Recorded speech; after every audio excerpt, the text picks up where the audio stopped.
Alright,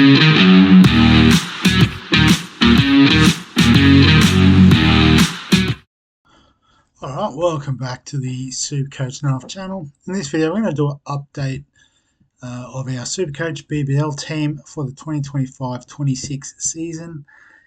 So it's been a few weeks since the game opened, and had a little bit more time to look at things like the upcoming schedule. Obviously, the first test match has come and gone. A bit too soon for our liking, but a win's a win for Australia. But gives us a bit of an idea about, who's in calculations for the teams, and obviously, who to target with the nice schedules in the opening couple of rounds. So without further ado, we'll have a look at the team. It is a bit different to the one that we posted previously. So in wicketkeeper, we've gone with Josh Philippe. So the Sydney Sixers wicketkeeper, opening batsman. The Sydney Sixers are one of the two teams that have a double to start the season, the other one being the Hobart Hurricanes. So obviously a nice way to start the season is by getting on the Sixers because they're generally pretty good at cricket. So Philippe we've put in at wicketkeeper. Got Finn Allen still on our bench as probably probably playing, opening for Perth. They do only have the one fixture in week one, but I think at his price, there's not a lot of cheaper wicket-keepers that will have as much potential to make money. So we're sticking with Finn Allen in the bench spot to start with. The batsman, so we've still got Mitchell Owen there as captain.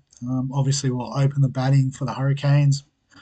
Probably will bowl a bit more as well with his time in the Australian team, probably only boosting his confidence. We're not expecting to go as massive as last season. It's hard to sort of replicate that form, but plenty of opportunity, and I think the not locked in captain, but definitely one of the more obvious captaincy choices for week one.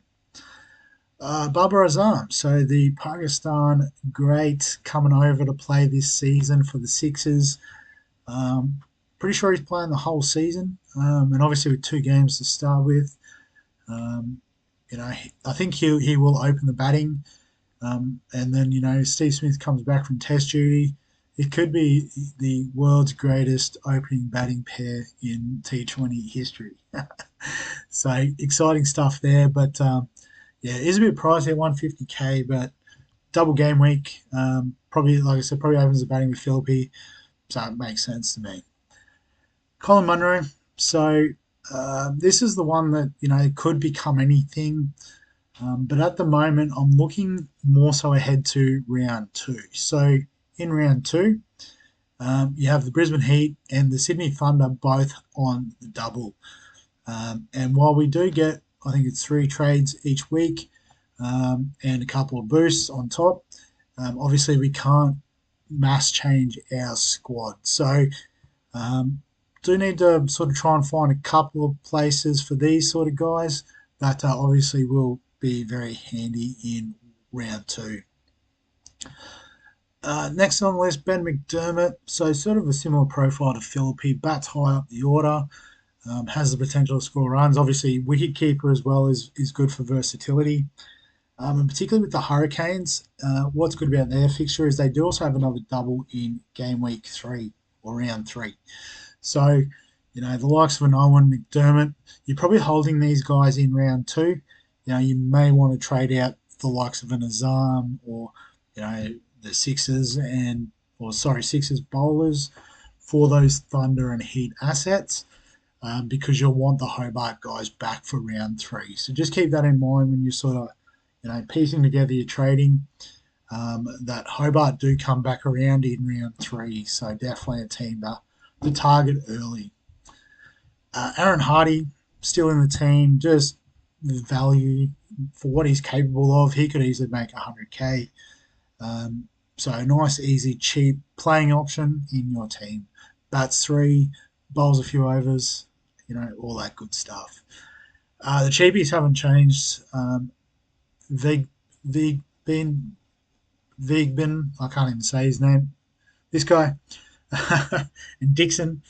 Um, yeah, imagine they'll get a run in their respective teams. Given Labuschagne, Kawaja. Um, is there another one from Brisbane's top order playing Test? I can't think now.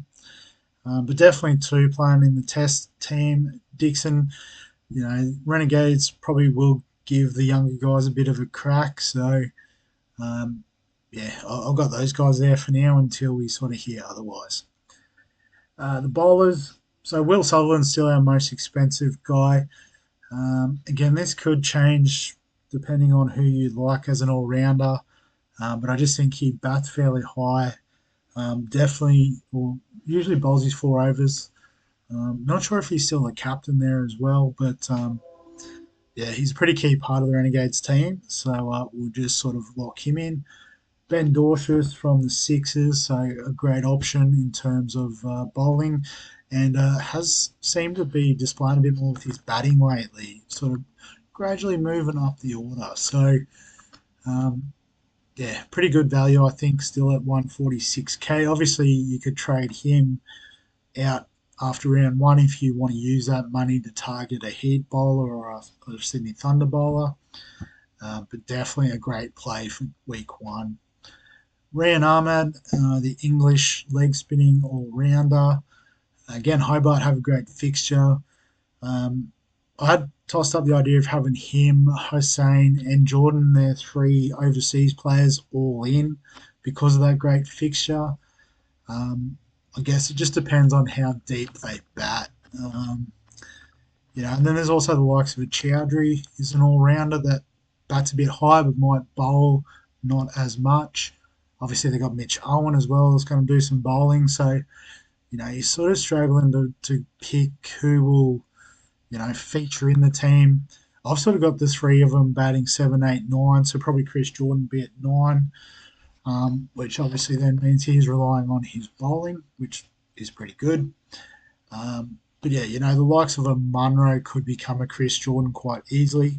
I think I've got a bit of budget. I could even like upgrade a Dixon to something like that, and then bench a Hardy for week one or something like that.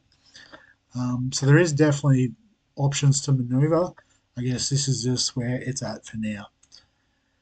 Jack Edwards. So I think I've got him as the VC, and that's only because he plays in the first game. I think if it was flipped around, I'd back him in as captain. He has the ability to bat high up the order. Whether he will in this Sixers team remains to be seen. But bowls, 4 overs more often than not.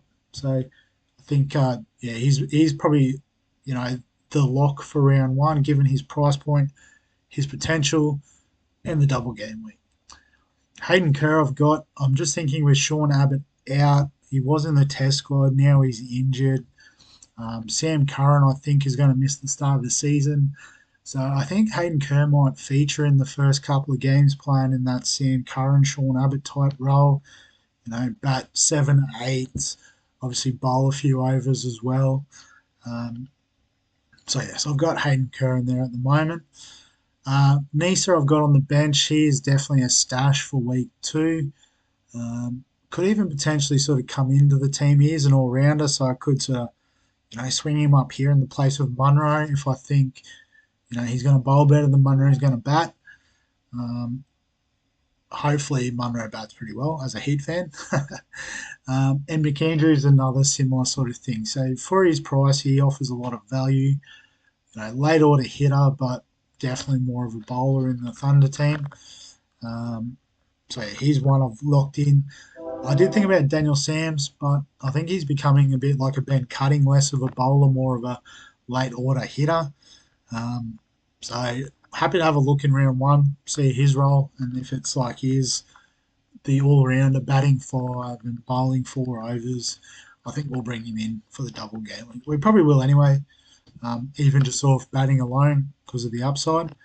But yeah, just have a look before we commit to that.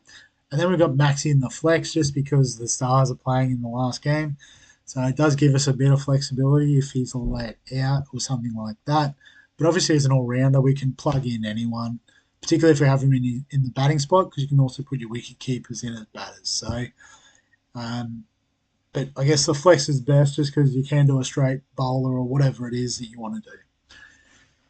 So yeah, so that's the team looking currently. Obviously, we're still a few weeks out. I'll just have a quick look at the time.